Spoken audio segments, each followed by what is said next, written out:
But there was alarming news this afternoon I just need to talk about. A Qantas flight, a 737 going from New Zealand to Sydney, called in a mayday 1 hour from landing when one of its two engines had to be shut down. Now, it did eventually land safely, thank God, with 200,000 people by then following it on Flight Tracker. And we're now waiting for Qantas and the Australian Transport Safety Bureau to explain what actually happened. Neither is yet commenting. Now, I should add that this comes after multiple problems at Qantas. Lost baggage, cancellations, delays, and Qantas boss Alan Joyce last year had to issue an unusual apology. Over the past few months, too many of you have had flights delayed, flights cancelled, or bags misplaced. There are good reasons why, but when it comes to what you expect from Qantas, it's not good enough. Joining me is leading aviation expert Geoffrey Thomas. Geoffrey, thank you so much for your time. How serious was this emergency? Look, these aircraft are designed to fly on one engine. They're certified, in fact, to take off fully loaded and lose an engine on takeoff and fly successfully. All twin-engine commercial aircraft are thus certified. It was handled apparently really well by the pilots. This sort of incident is incredibly rare, and in fact, an engine shut down on this particular airplane, you'd have to fly for 95 years before you have an engine shut down in flight. And the other aspect to it, Andrew, is that 99% of all engine failures happen about 15 minutes after takeoff. So to have one in cruise, extremely rare, extremely rare. That's weird. This plane's only 10 years old. What do you think may have happened? Look, it's too early to tell. It could be a number of issues. It could be some overheating. It could be a fan blade issue problem. One of the fan blades might have cracked.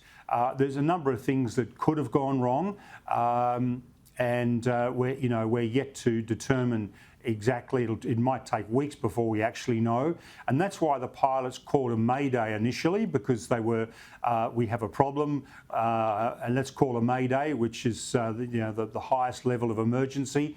And when they had stabilised the situation and realised it only impacted one engine, not two, they then downgraded that to a PAN, which is a lesser emergency, but still got vectored straight into Sydney because, as you know, as all the viewers know, Sydney Airport can be quite a circuitous approach, and it can take up to half an hour to get down.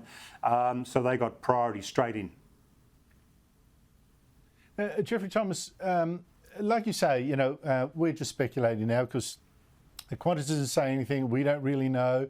But would you start looking at, given the problems that Qantas has been having since the pandemic and the lockdowns, losing so many staff, et cetera, would you be looking as one line of inquiry that this might be a sign of trouble at Qantas, or do you think it's something you couldn't even, it could have happened to anyone? Look, I think this is a could have happened to anyone scenario, Andrew. Sure, absolutely. As you say, there's been a lot of problems at Qantas and at Virgin, and actually around the globe. The aviation industry has been under enormous pressure coming out of COVID, but these aeroplanes and these engines are meticulously maintained. There's a very, very strict schedule of what the maintenance needs to be done at what time.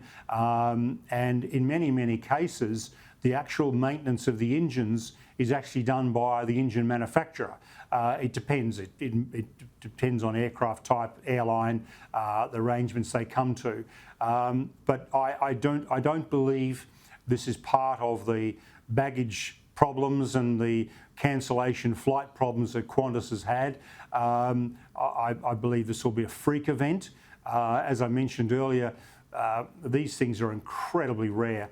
This is the most reliable engine in the world, and there's 33,000 of these engines in service around the world, and they have the highest reliability rate of any engine. So it's a pretty good bit of kit, and incredibly rare to have a problem.